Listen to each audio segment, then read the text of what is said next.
দর্শক স্বাগত জানাচ্ছি আমাদের আজকের ভিডিওতে। যারা এই মুহূর্তে আমার এই ভিডিওটি দেখছেন আপনারা সকলেই জানেন আমি দীর্ঘ প্রায় 2 বছর যাবৎ সোশ্যাল মিডিয়ায় কাজ করে আসছি। বিশেষ করে আমার যে সোশ্যাল প্ল্যাটফর্ম রয়েছে এখানে আমার ইউটিউব চ্যানেল এবং ফেসবুক পেজ দুটিরই নাম হচ্ছে ব্লেস বাংলাদেশ। আমি যেহেতু ব্লেস রিলেটেড বিষয়বস্তু নিয়ে কাজ করি, যে কারণে আমার ইউটিউব চ্যানেল এবং ফেসবুকের পেজ আমি ব্লেস বাংলাদেশ দিয়েছি। কিন্তু আমি কন্টেন্ট ক্রিয়েটর হিসাবে আমার ব্যক্তি পরিচয়টি অনেকের কাছেই অজানা। অনেকেই আমার নাম সম্পর্কে জানেন না বা আমি কোথা থেকে কি কাজ করছি এ সম্পর্কেও অনেকের ধারণা নেই। তো যারা আমাকে ব্যক্তিগতভাবে চিনেন না তাদের উদ্দেশ্যে আসলে আমি আমার পরিচয়টি আপনাদের মাঝে দেওয়ার জন্যই আজকের এই ভিডিওটি তৈরি করছি। বিশেষ করে সোশ্যাল মিডিয়ায় কাজ করতে হলে সঠিক পরিচয় ছাড়া আসলে পরিচিত হয়ে ওঠা যায় না।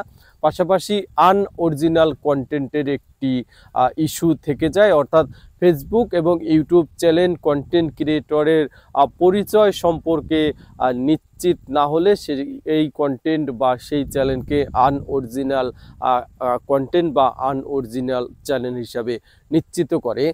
যে কারণে ফেসবুক পেজ এবং ইউটিউব চ্যানেল তাদের মনিটাইজেশনের ক্ষেত্রে এখন কন্টেন্ট ক্রিয়েটরদের এনআইডি কার্ড সংগ্রহ করে বা এনআইডি কার্ডও তারা আপলোড করে নেয়, এরপরে মনিটাইজেশন দেয়।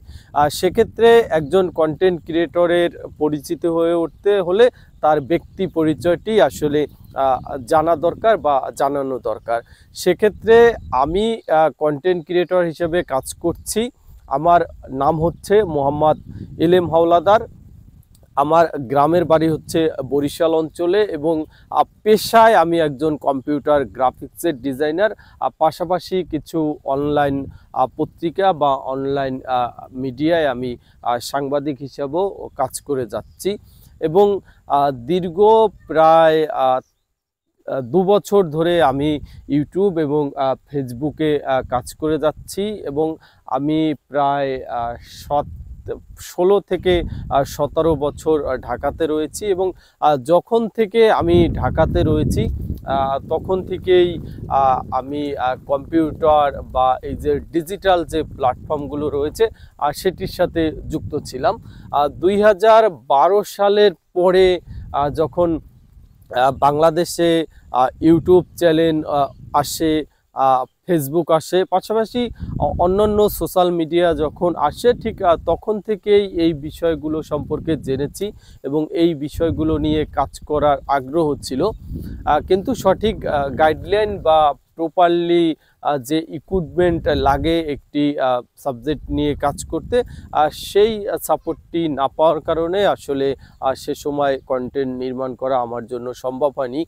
বিশেষ করে ভালো ক্যামেরা বা ভালো মোবাইল ফোন ছাড়া আসলে একটা ভিডিও তৈরি করলে সেটি কোয়ালিটিফুল হয় না। যে কারণে অনেক দেরি করে হলেও এই ডিজিটাল প্ল্যাটফর্মে যুক্ত হয়েছি এবং প্রায় 2 বছর ধরে কাজ করে যাচ্ছি। এ পর্যন্ত লং এবং শর্ট কন্টেন্ট মিলিয়ে প্রায় 300+ ভিডিও চিত্র নির্মাণ করেছি। পাশাপাশি আমার ব্যক্তিগত হিসাবে আমি যে সমস্ত কাজের সাথে যুক্ত রয়েছি সে সমস্ত কাজ সাফল্যের সাথেই করে আসছি। তাই যারা আমার এই ভিডিওটি দেখছেন, আপনারা যারা ফেসবুক থেকে দেখছেন অবশ্যই আমাকে ফেসবুকে সাপোর্ট করবেন এবং যারা ইউটিউব থেকে দেখছেন অবশ্যই আমাকে আমার এই ইউটিউব চ্যানেলে সাপোর্ট করবেন। তো সবাই ভালো থাকবেন, সবার প্রতি অনেক অনেক শুভকামনা এবং কৃতজ্ঞতা রইল আমার ব্লেস বাংলাদেশের পথ চলায় সহযোগিতা করার জন্য।